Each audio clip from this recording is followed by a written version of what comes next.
Olá, pessoal, bom dia. Olá, bom dia. Um novo capítulo no caso da empresária que morreu depois de ser atingida por uma barra de ferro jogada por um morador de rua. A polícia prendeu 4 pessoas envolvidas no roubo das joias da empresária. Entre os detidos, uma funcionária da família. O medo de quem espera ônibus em pontos da Rodovia do Sol em Vila Velha. Os assaltos viraram rotina. O TN conversou com uma vítima. Ela foi surpreendida por 2 adolescentes que pareciam ser estudantes, estavam com livros, mas eram assaltantes. Mãe, em confusão mental, joga o filho pela janela de casa. O pai tentou resgatar o bebê, caiu do telhado com a criança que nasceu há 2 meses. Você já recebeu áudios falando desses casos? Passaram agora um carro aqui em Santa Rita, tomou a força a criança do colo do pai e rasgou o pai todo de faca. O negócio só feio, eles estão pegando as crianças mesmo. E tudo indica que é para obra maligna mesmo, né? Para obra de bruxaria. As mensagens se espalharam em grupos de WhatsApp, em redes sociais. Mas aonde está a verdade? Os sequestros são reais ou são boatos? Fake news? O TN ouviu um especialista em segurança pública. Ajudante de pedreiro assassinado dentro do carro na Serra. O homem foi atingido por 11 tiros. As marcas dos disparos ficaram espalhadas no veículo. Comerciantes de Serra Sede fazem protesto. Dizem que a transferência de repartições públicas para outros bairros fez cair as vendas nas lojas da região. Tem participação de amigos do TN. A morte de tartarugas na praia de Camburi, em Vitória, preocupa os banhistas. Se liga nas ofertas de emprego do dia. Paciência e amor. O nosso repórter Luciano Rosetti usa roupas especiais que mostram as limitações que o corpo sofre quando envelhecemos. Se tudo der certo na sua vida, você vai chegar lá. E chegar compreendendo, amando ao próximo, é melhor ainda.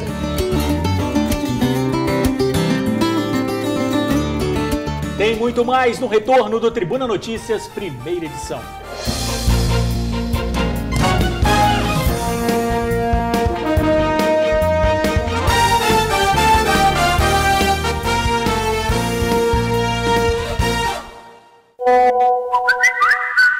Mais uma triste história envolvendo mãe em confusão mental. Durante a madrugada, ela arremessou o filho de apenas 2 meses pela janela de casa em Campo Grande, Cariacica. O pai foi resgatar o bebê, a estrutura cedeu e ele caiu do telhado com a criança. Foram momentos de desespero entre os vizinhos que se mobilizaram para salvar pai e filho. A janela quebrada indica de onde o bebê foi arremessado. Por volta das 3 horas da manhã, vizinhos escutaram os gritos da mãe. A jovem de 29 anos dizia coisas sem sentido, como conta Dona Elza. Ela gritando na janela. Eu joguei meu filho, vou jogar meu filho. Aí pegava a janela e eu abria a porta da cozinha, que fica em frente à casa dela. Aí eu vi ela batendo na janela. Ela falava barbaridade. Tipo assim, que o demônio estava procurando ela, chamando ela, que ia estrupar o filho dela. Quando eu vi, ele estava na rua desesperado falando que ela tinha jogado o filho pela janela. O bebê, com pouco mais de 2 meses, foi parar no telhado desta casa. O pai, na tentativa de salvar o filho, subiu na estrutura para resgatar a criança. A telha cedeu e bebê e pai caíram na parte interna da residência. O vizinho do lado chegou chamando no portão, abriu o portão, ele entrou, colocou a escada do outro lado, subiu e olhou por cima do telhado, estava caída a criança e o pai da criança. Após arremessar o bebê pela janela, a mãe fugiu pela rua desorientada, falando coisas sem sentido. As testemunhas chamaram a polícia militar, que veio até o local. A PM saiu em busca dessa mãe e a encontrou na praça de Campo Grande. Ela confessou tudo o que fez. A polícia, a mulher disse sofrer de transtorno de bipolaridade e ter tido um surto após uma discussão com o marido. O pai da criança, que estava ferido, foi levado ao Hospital São Lucas, em Vitória. O bebê segue internado no Hospital Infantil de Vitória. Chegou o bombeiro, né? Entendeu? Para pegar a criança primeiro, levou a criança, depois chegou o SAMU. Todo mundo ficou desesperado aqui, né? Pensando que o meu bebê tinha morrido, né? Você viu a altura que tinha ali, se tivesse caído no vão do corredor da casa atrás ali, tinha morrido a criança. Puxa vida, que drama para essa família, né? Tá claro que a mãe precisa de tratamento, acompanhamento psicológico e esse bebê precisa de proteção e cuidados. Sem falar no pai que tentou salvar a vida do filho e poderia ter morrido junto com a criança. Olha, certamente foram momentos de desespero, como contaram os vizinhos. E se a própria mãe admitiu que sofre com um transtorno bipolar, precisa se tratar para oferecer o amor que o filho merece.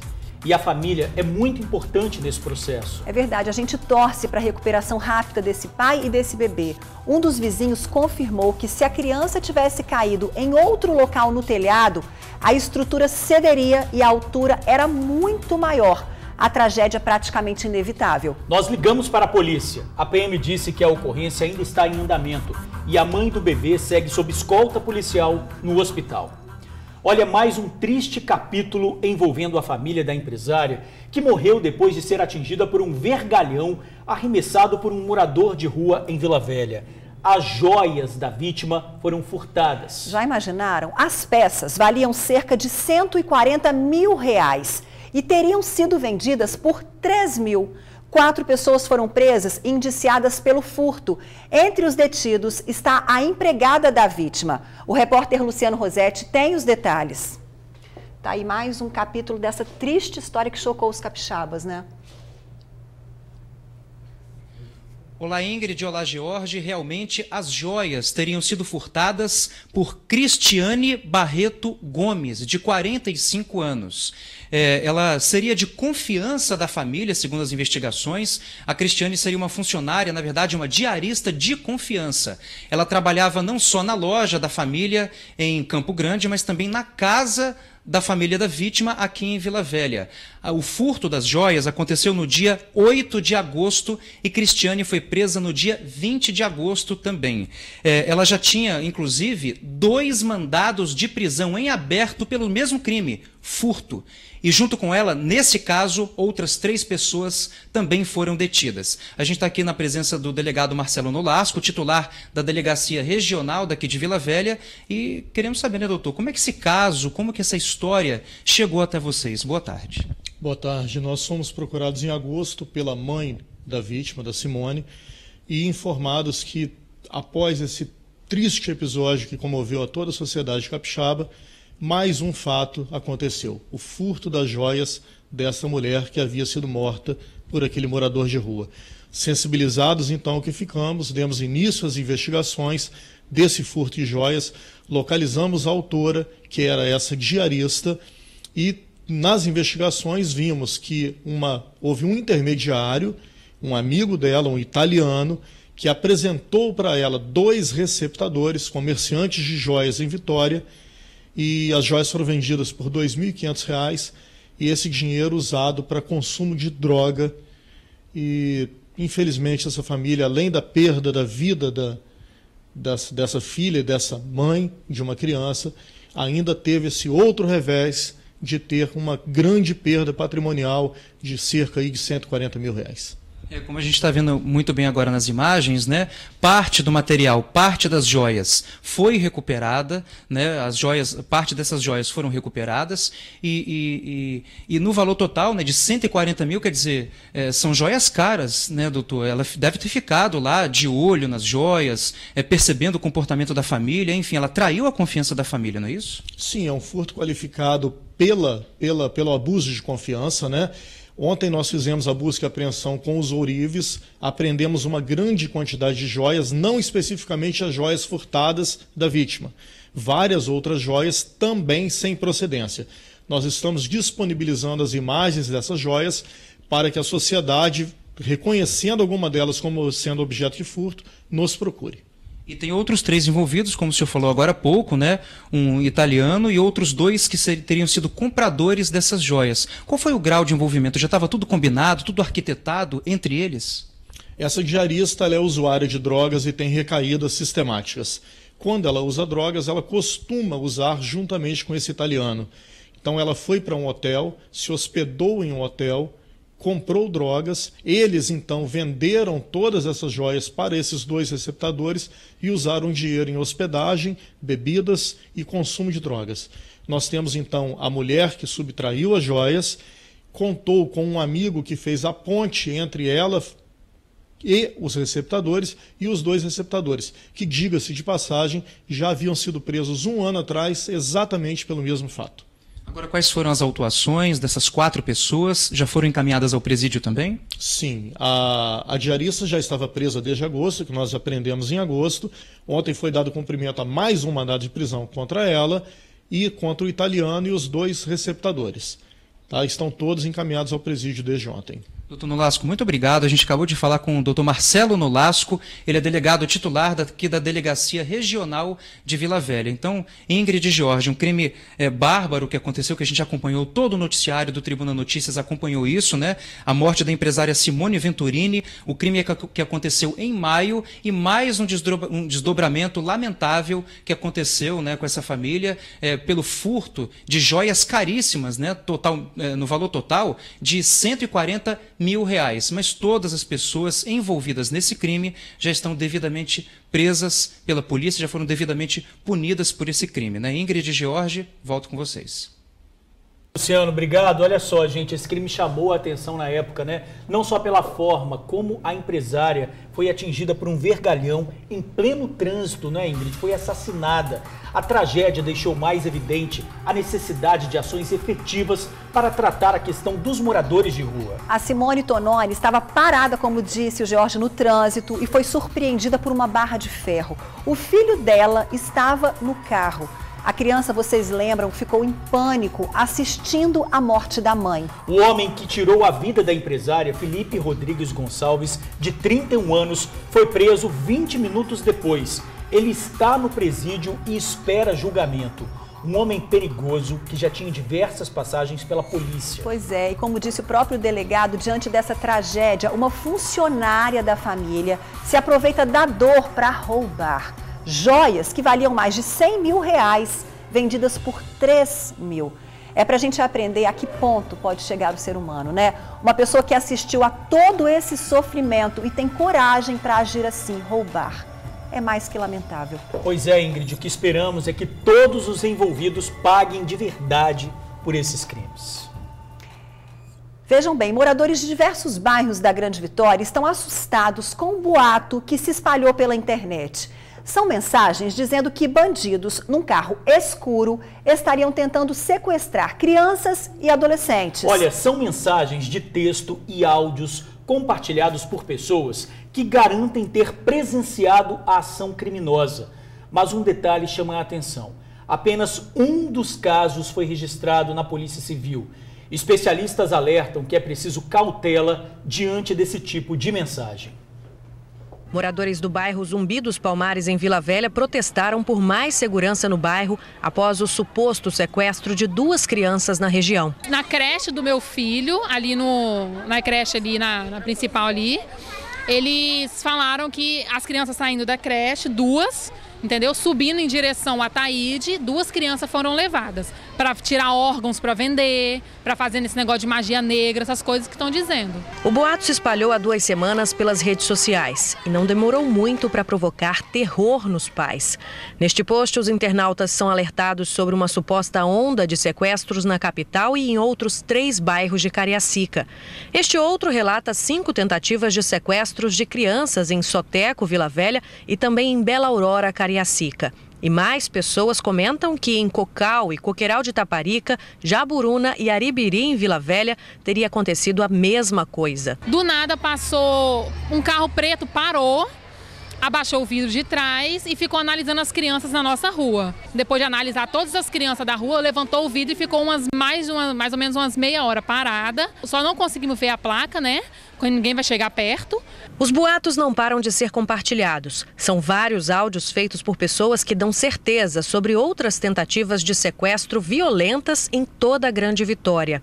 Passando para avisar que acabaram de me ligar agora, avisando que 2 crianças quase foram sequestradas aqui em Barra Mares. É um carro preto que está passando. Passaram agora um carro aqui em Santa Rita, tomou a força a criança do colo do pai e rasgou o pai todo de faca. O negócio só feio, eles estão pegando as crianças mesmo. E tudo indica que é para obra maligna mesmo, né? Para obra de bruxaria. Não é brincadeira, é verdade. Vai compartilhando os links, as gravações, porque se ninguém fizer nada, As crianças são inocentes, vão pagar pela gente. Para este estudioso da área de segurança pública, existem algumas explicações para que as pessoas se apeguem a esse tipo de boato e fiquem desesperadas de verdade. Esses alarmes falsos se espalham com uma velocidade gigantesca na internet, até porque as pessoas não conferem e, além disso, compartilham. Com isso, primeiro, as pessoas têm uma perda da qualidade de vida enorme, porque elas deixam de levar uma vida normal naquele dia, e além disso, aquele medo, embora fantasioso, fica anotado na memória dela. Mesmo com tantos relatos de supostas tentativas de sequestro, apenas um caso foi registrado pela Polícia Civil e continua sob investigação. A denúncia foi feita na DP de São Pedro, aqui na capital, onde o medo dos pais de terem suas crianças levadas por um desconhecido também foi motivo de protesto. Nesses casos em que as chamadas fake news são tomadas como verdade, os prejuízos são enormes. Envolvem a própria sociedade e também a prestação de segurança pública. 90% do que passa pelo WhatsApp não tem fundamento, é fake news. O crime, por exemplo, usa muito essa estratégia de direcionar a polícia para um local para ele poder cometer seus crimes em outros. Usa a população para disseminar esses boatos. Então não compartilhe, mesmo até que você tenha acreditado, mas se você não tem certeza absoluta, se você não é a própria fonte, não se transforme na fonte, né? Quando você compartilha, quem recebe acha que a fonte é você. Exatamente. Se você não é a fonte, tome muito cuidado, porque é incrível como essas fake news, elas se espalham, tomam uma proporção para mudar a vida das pessoas, né, George? Pois é, e é muito triste, Ingrid, quando você recebe uma mensagem no seu WhatsApp e você acredita logo de cara. Não toma é? Você como uma verdade toma absoluta. como uma verdade, muda ações na sua vida. O que você deve fazer? Checa nos meios oficiais de comunicação, checa no site oficial aquela informação. Agora, você acreditar naquilo de cara ou recompartilhar aquilo ali, você está sendo conivente com um erro, talvez, e atrapalhando a vida de muita gente. Com erro e quando não vira uma tragédia, né? Que nós já mostramos casos, inclusive aqui, vários de boatos que se tornaram verdades e inocentes foram, inclusive, mortos, né? Não é mudar a opinião das pessoas. Sim. Ninguém está falando aqui que vai mudar a opinião. A gente só quer que você cheque a informação para não repassar aquilo e criar essa corrente do mal, porque existem muitas correntes do mal por aí, Sim, não é? interessante, até nesse momento de eleição que a gente está vivendo, quantas notícias chegam desesperadamente nos nossos celulares, né? E gera pânico também, né? Aos pais. Houve um áudio desse, acho que está acontecendo no bairro, tranca a criança dentro de casa. Pois é. Sobre a tentativa de sequestro na Grande São Pedro, em Vitória, a Polícia Civil disse que o caso está sendo investigado na Delegacia de Santo Antônio. E até agora ninguém foi preso. Em relação às outras regiões, a polícia pede que as vítimas registrem a ocorrência em qualquer delegacia. Materiais que comprovem o crime devem ser levados. Olha, esperar ônibus na Rodovia do Sol em Vila Velha é uma tarefa arriscada, Ingrid. Principalmente à noite. Bandidos agem a pé, de moto. Ameaçam passageiros, levam bolsas e celulares. Ontem, a vítima foi uma professora assaltada por 2 adolescentes. A volta para casa dessa professora teve que ser adiada depois que ela se tornou mais uma vítima da criminalidade na Rodovia do Sol, em Vila Velha. A mulher estava em um ponto de ônibus na altura do bairro Itaparica quando foi surpreendida por 2 menores de idade. A vítima é de Anchieta, no sul do estado. E quando tudo isso aconteceu, por volta de 6h30 da noite, ela estava sozinha aqui nesse ponto de ônibus. Os 2 suspeitos chegaram e por um momento ela chegou a imaginar que se tratavam de 2 crianças, pelo porte e também porque um deles carregava na mão um livro. Ela só não imaginava que esse livro era, na verdade, um disfarce para o que estava para acontecer. Eles ficaram do meu lado mais ou menos uns 15 minutos, sem demonstrar nada. Aí o menor, que parecia ter uns 14 anos, sacou uma arma e anunciou o assalto. Aí ele colocou a arma no meu rosto e me pediu o celular. Aí eu só entreguei o celular a ele e ele saiu correndo. Aí eu olhei para trás, aí ele falou, se você olhar, eu vou atirar em você. A professora conseguiu recuperar o celular e conta ainda que tem uma filha de 3 anos. No momento do crime, em desespero, ela só conseguia pensar na criança. Passou um policial paisana de moto. O policial me chamou, perguntou se era eu que tinha sido assaltada. Aí ele devolveu meu celular. e o menino já estava no chão. O que estava armado fugiu com a arma. O menor apreendido foi levado para a Delegacia Regional de Vila Velha, onde o caso foi registrado. O outro suspeito ainda não foi localizado. Olha, transporte público e a velha insegurança, tanto fora na hora de esperar, quanto dentro do coletivo. Bom, vamos à resposta da Polícia Militar, não é, Ingrid? Como todo mundo que depende do transporte público tem uma história para contar de insegurança dentro do coletivo, né? A PM garante que faz trabalho preventivo em todo o bairro Itaparica. Baseado no relato dos moradores sobre os pontos mais sensíveis da região, viaturas reforçam as rondas em horários estratégicos. Ajudante de pedreiro assassinado dentro de carro na Serra. Ulisses Silva, de 29 anos, foi atingido por 11 tiros. As marcas dos disparos ficaram espalhadas no veículo. O crime aconteceu ontem à tarde no bairro Serra Dourada 2. De acordo com a polícia, 2 criminosos chegaram de carro, pararam ao lado do veículo da vítima e atiraram. O ajudante de pedreiro morreu na hora. A Polícia Civil confirmou que Ulisses tinha passagem por tráfico de drogas e homicídio. Também há suspeita de crime passional. O ex-namorado da mulher de Ulisses não teria aceitado o fim do relacionamento. A polícia investiga o caso e qualquer informação, ligue para o Disque Denúncia 181. Ele surpreendia alunos na porta de escola em Guarapari. Desta vez se deu mal. André Oliveira Guimarães, de 20 anos, esperava os estudantes saírem do colégio e atacava. Na semana passada, fez várias vítimas. Ontem, a polícia prendeu André logo depois de roubar mais um aluno. Ele seguia de bicicleta e deu trabalho para ser capturado. André estava com uma arma falsa e um relógio roubado. Foi levado para a delegacia e reconhecido pelos crimes. As principais vítimas eram da escola Zuleima Fortes Faria. Que alívio para esses estudantes.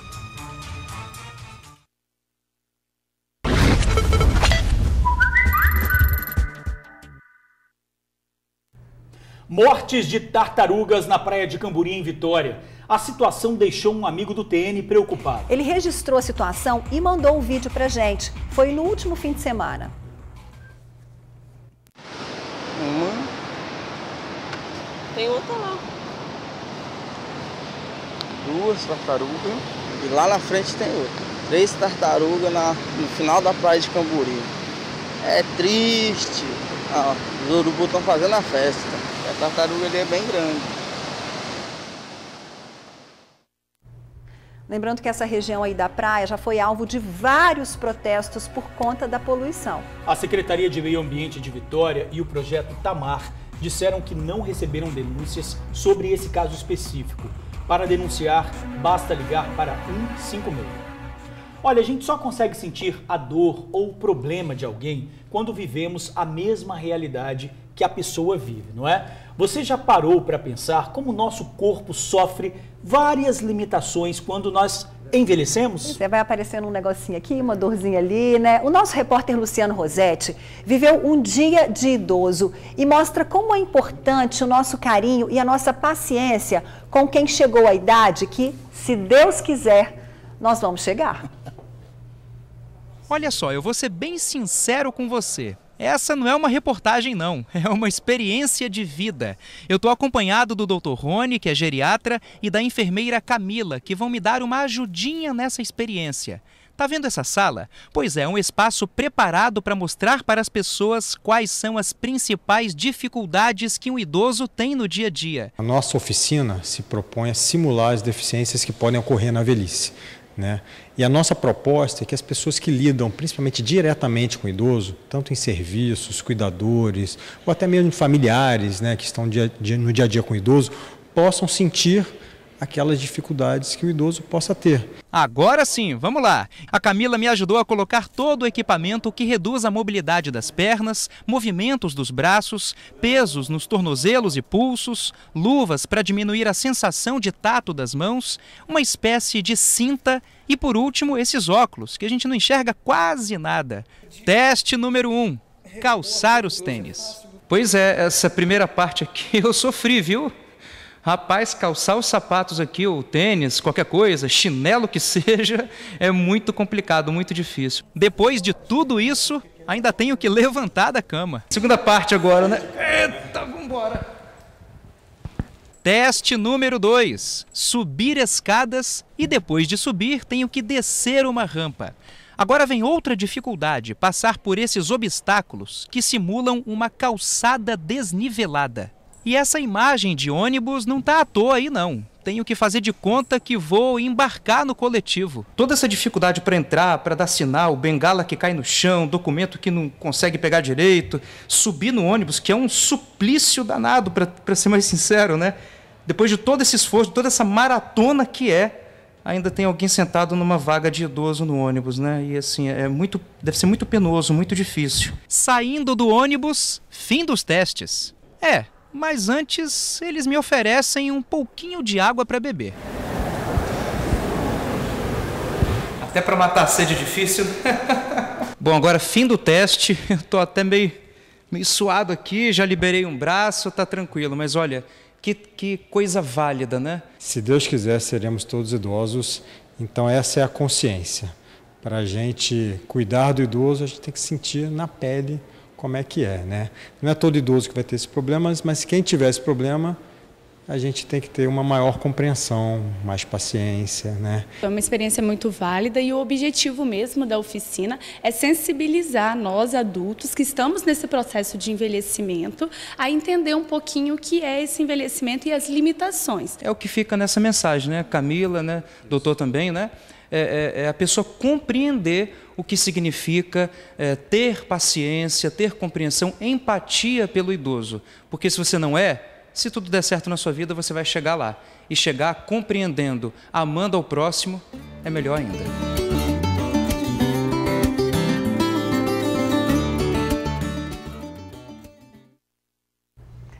Linda mensagem, né? Eu, na verdade, amei essa reportagem. De uma forma muito leve, nos faz pensar nos momentos em que a gente esquece que o nosso corpo envelhece sim e sofre limitações sim. E precisamos ter paciência, precisamos amar e respeitar o tempo de cada pessoa. E tem um outro lado que também precisa ser refletido, né? Se a gente tiver uma vida mais saudável, praticar algum exercício físico, certamente vamos chegar à terceira idade muito mais independentes. E todos nós queremos isso, não é isso, Ingrid? Viver bem, sem ter que depender de outras pessoas para as tarefas simples do dia a dia. Pois é, e receber carinho e amor acima de tudo, né? Paciência, viu? Com os idosos, com os velhinhos, né? Sem dúvida. Olha, hoje cedo, comerciantes de Serra Sede protestaram contra a queda nas vendas. Afirmam que o movimento despencou depois que repartições públicas começaram a ser deslocadas para outros bairros. As mesas não estão mais cheias como antes. O movimento caiu. O pãozinho continua do mesmo jeito. Já a procura por ele... Caiu bastante, entendeu? Caiu 400 quilos mês. Principalmente que vinha muitos estagiários aqui comprar pães. O pessoal da oficial de justiça, a gente fornecia pães para eles. Caiu o movimento, principalmente a parte da tarde. A padaria do William fica no centro de Serra Sede, na Serra. A queda no movimento na padaria do William é atribuída à transferência de repartições públicas aqui de Serra Sede para outros bairros do município da Serra, como, por exemplo, o Fórum. Parte dele foi transferida recentemente para a região de Carapina. Este fenômeno motivou uma manifestação pacífica na Praça da Matriz na manhã desta terça-feira. Dezenas de pessoas, a maioria delas do comércio, participou do protesto. A comunidade também se envolveu, até a banda da escola foi convocada para ajudar. De repente, o Tribunal de Justiça retirou o fórum aqui da Serra Sede e levou para Jardim Limoeiro, sendo que as instalações aqui o custo é zero. E lá ele está pagando 157 mil por mês e deixando o restante aqui depósito de papel. A Associação Comercial de Serra Sede estima que o número de moradores da região seja de 170 mil pessoas, claro, contando os bairros vizinhos. Este comerciante diz que uma lei municipal de 2014 proibiria a transferência dos prédios públicos para outros lugares. O artigo 1º da lei diz que, abre aspas, As instalações onde se encontram os poderes legislativo, executivo e judiciário, representados pelo Fórum Local e suas ampliações, só poderão ser executadas em áreas na sede do município da Serra. E, infelizmente, os próprios guardiões da lei não cumpriram essa lei. Os manifestantes esperam que outras repartições não deixem Serra Sede e as que foram possam voltar. Enquanto isso, eles têm de se reinventar no comércio. Se isso fosse possível, seria muito bom. Se tiver empenho, político, eu acredito que isso é possível.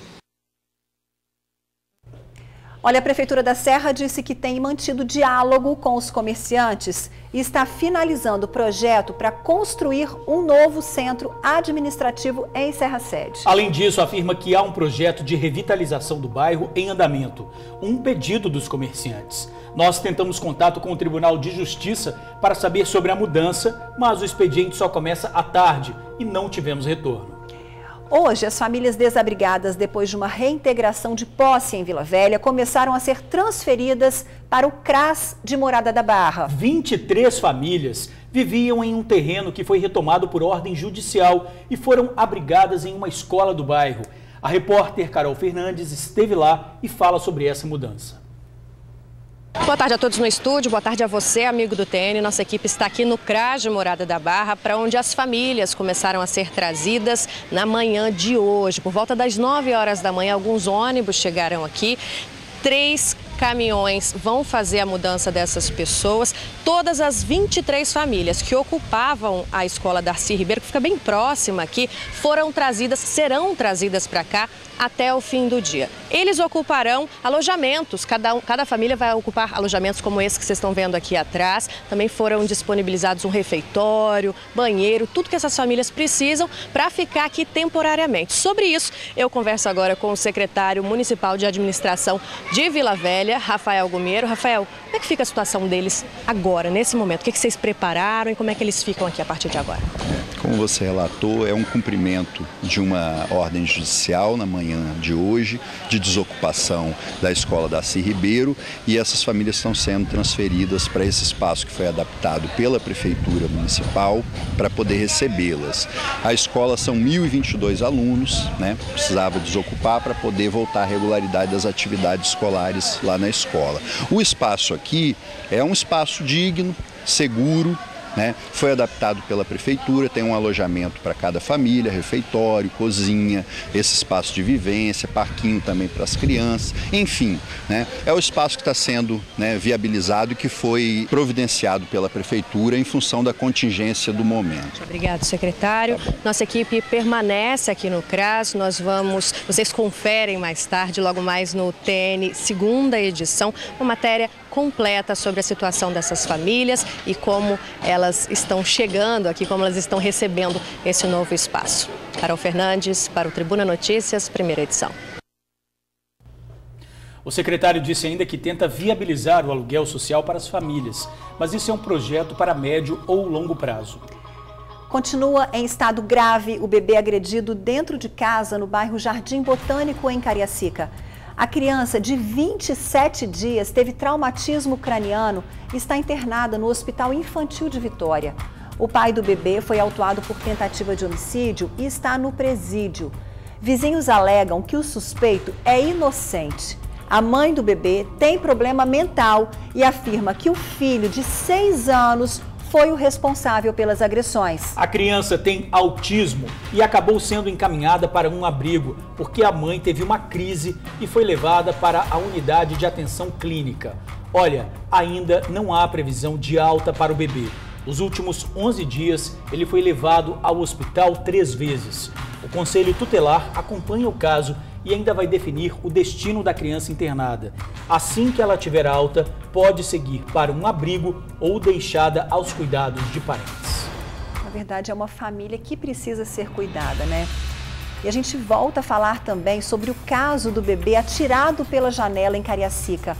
A mãe também teve um surto e jogou a criança em cima de um telhado.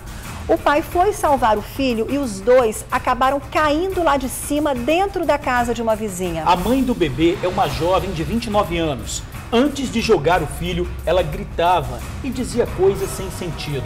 A polícia afirma que ela sofre de transtorno bipolar e teria surtado depois de discutir com o marido. O pai já recebeu alta e a criança segue internada no Hospital Infantil de Vitória.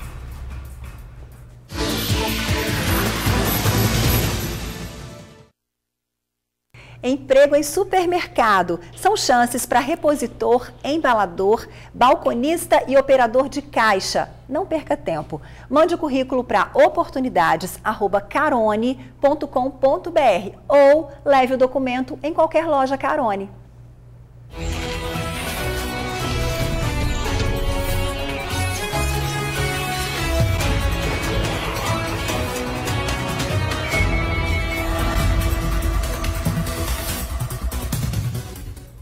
Olha, pessoal, já foi definido o esquema de segurança para as eleições aqui no estado. 6.000 militares vão atuar nas ruas e locais de votação no próximo domingo, mas o reforço já começa na véspera. Com a aproximação do dia das eleições, a alta cúpula da Segurança Pública do Espírito Santo se reuniu nesta segunda-feira no Tribunal Regional Eleitoral para planejar os detalhes que vão garantir a segurança antes, durante e depois da votação. Nós viemos aqui hoje no TRE para apresentar para o presidente, doutor Aníbal, desembargador Aníbal, todo esse planejamento da Polícia Militar, Polícia Civil, Corpo de Bombeiros, né? São aproximadamente 6.000 policiais militares, civis e bombeiros militares, né? Envolvidos no dia da eleição, para que nós possamos garantir à população do Espírito Santo, né, o seu direito a voto com tranquilidade. Uma central de monitoramento funcionará durante o horário de votação, com representantes de todas as forças de segurança, como a PM, o Corpo de Bombeiros e até guardas municipais. Vai funcionar na Secretaria de Segurança Pública, né? Na parte térreo da Secretaria nós temos uma sala que está sendo preparada para isso, né? E acima dessa sala nós teremos o gabinete de decisão. Se for um problema de bombeiro, nós temos o bombeiro no centro integrado. Se for um problema de polícia civil, nós temos a polícia civil no centro integrado. Se for um problema afeta a polícia militar atuar, nós temos a polícia militar no centro integrado. Estamos todos ali juntos para que possamos dar as respostas o mais rápido possível. E nos locais onde a Polícia Federal não possuir uma base, a Polícia Civil ficará responsável por qualquer caso de crime eleitoral. Nós teremos plantões da Polícia Civil em todo o estado do Espírito Santo, né? Ou diretamente ao plantão da Polícia Federal. Existem municípios que nós vamos conduzir diretamente para a Polícia Federal, mas existem municípios que nós vamos conduzir para a Polícia Civil. Mas o fato é que nós teremos plantões ou da Polícia Federal ou da Polícia Civil para receber a ocorrência. Essa operação deve começar um dia antes das eleições, no sábado, dia 6 de outubro, a partir das 10 da noite, com o aumento do efetivo da polícia pelas ruas. Já no domingo, além do acompanhamento dos locais de votação, a polícia deve fazer também a escolta das urnas, para levá-las e retirá-las dos locais onde o cidadão poderá exercer o seu direito de voto. Olha, denúncias de crimes eleitorais podem ser feitas pelo site tre-s.jus.br. Em outros casos, acione a PM pelo 190. É hora de conferir o que é destaque no Jornal A Tribuna desta terça-feira, dia 2 de outubro. Mais de 150 concursos para virar servidor público em 2019. Aqui na foto principal, clima de Natal mais cedo nas lojas. 33 mil abandonaram faculdades no estado no ano passado, diz MEC. Palocci diz em delação que Lula sabia da corrupção na Petrobras desde 2007. Monumentos e prédios na campanha contra câncer.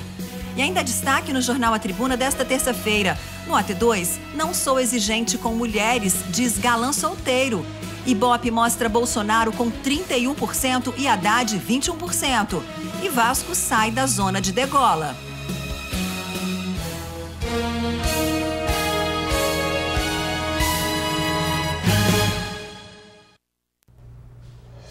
Olha, a pedido dos amigos do TN, vamos voltar a falar daqui a pouquinho sobre a reportagem sobre a onda de sequestros de crianças na Grande Vitória. São áudios que assustam muita gente. Sempre com as mesmas informações, não sai daí não, você vai rever já já. A gente já volta um instante só. O TN abriu a edição de hoje com uma reportagem que fala sobre as denúncias de sequestro de crianças. Moradores de diversos bairros da Grande Vitória estão assustados com um boato que se espalhou pela internet. São mensagens dizendo que bandidos, num carro escuro, estariam tentando sequestrar crianças e adolescentes. Olha, são mensagens de texto e áudios compartilhados por pessoas que garantem ter presenciado a ação criminosa. Mas um detalhe chama a atenção. Apenas um dos casos foi registrado na Polícia Civil. Especialistas alertam que é preciso cautela diante desse tipo de mensagem.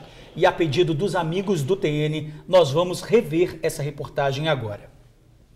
Moradores do bairro Zumbi dos Palmares, em Vila Velha, protestaram por mais segurança no bairro após o suposto sequestro de 2 crianças na região. Na creche do meu filho, ali na creche ali, na principal ali, eles falaram que as crianças saindo da creche, 2, entendeu? Subindo em direção a Taíde, 2 crianças foram levadas para tirar órgãos para vender, para fazer esse negócio de magia negra, essas coisas que estão dizendo. O boato se espalhou há 2 semanas pelas redes sociais e não demorou muito para provocar terror nos pais. Neste post, os internautas são alertados sobre uma suposta onda de sequestros na capital e em outros 3 bairros de Cariacica. Este outro relata 5 tentativas de sequestros de crianças em Soteco, Vila Velha, e também em Bela Aurora, Cariacica. E mais pessoas comentam que em Cocal e Coqueiral de Taparica, Jaburuna e Aribiri, em Vila Velha, teria acontecido a mesma coisa. Do nada passou um carro preto, parou, abaixou o vidro de trás e ficou analisando as crianças na nossa rua. Depois de analisar todas as crianças da rua, levantou o vidro e ficou mais ou menos umas meia hora parada. Só não conseguimos ver a placa, né? Quando ninguém vai chegar perto.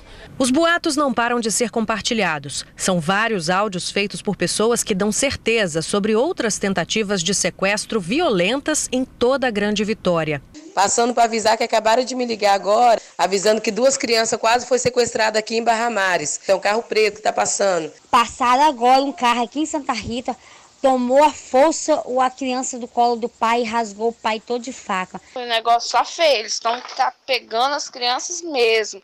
E tudo indica que é para obra maligna mesmo, né? Para obra de bruxaria. Não é brincadeira, é verdade. Vai compartilhando os links, as gravações, porque se ninguém fizer nada, as crianças são inocentes, vão pagar pela gente. Para este estudioso da área de segurança pública, existem algumas explicações para que as pessoas se apeguem a esse tipo de boato e fiquem desesperadas de verdade. Esses alarmes falsos se espalham com uma velocidade gigantesca na internet, até porque as pessoas não conferem e, além disso, compartilham. Com isso, primeiro, as pessoas têm uma perda da qualidade de vida enorme, porque elas deixam de levar uma vida normal naquele dia, e além disso, aquele medo, embora fantasioso, fica anotado na memória dela. Mesmo com tantos relatos de supostas tentativas de sequestro, apenas um caso foi registrado pela Polícia Civil e continua sob investigação. A denúncia foi feita na DP de São Pedro, aqui na capital, onde o medo dos pais de terem suas crianças levadas por um desconhecido também foi motivo de protesto. Nesses casos em que as chamadas fake news são tomadas como verdade, os prejuízos são enormes. Envolvem a própria sociedade e também a prestação de segurança pública. 90% do que passa pelo WhatsApp não tem fundamento, é fake news. O crime, por exemplo, usa muito essa estratégia de direcionar a polícia para um local para ele poder cometer seus crimes em outros. Usa a população para disseminar esses boatos. Então não compartilhe, mesmo até que você tenha acreditado, mas se você não tem certeza absoluta, se você não é a própria fonte, não se transforme na fonte, né? Quando você compartilha, quem recebe acha que a fonte é você. Pois é, nós ouvimos o especialista, ele disse que 90% dessas notícias que chegam pelo WhatsApp são fake news, é preciso checar sim, mas nós voltamos a esse assunto porque depois que nós exibimos essa reportagem no início do TN, o nosso telefone na produção não parou de tocar, mensagens via WhatsApp de mães que estão vivendo esse drama e inclusive de mães que registraram boletins de ocorrência. E é exatamente por isso que nós vamos repercutir esse assunto, né, Jorge? Isso, exatamente. A gente viu aí que um caso, a Polícia Civil disse que um caso foi registrado. E é exatamente o caso de Vitória, em que nós também já exibimos uma reportagem que mostra um menino dizendo que tinha sido abordado por esse motorista num carro preto e só não entrou porque, claro, recebeu a orientação da mãe de não conversar com pessoas estranhas, não entrar no carro. Então esse caso realmente aconteceu em São Pedro, né? Em Santo Antônio e São Pedro. Então, quer dizer, não há motivo para alarde, mas é claro que se isso aconteceu no seu bairro, é importante registrar a ocorrência para que essa informação realmente seja verdadeira. Nós vamos repercutir essa notícia hoje à tarde e você confere logo mais no Tribuna Notícias, segunda edição, às 6h para 7h. É isso aí, nós te esperamos amanhã com o carinho de sempre, 11h45, viu? E agora você fica com ela, Débora Moraes e o Ronda Geral.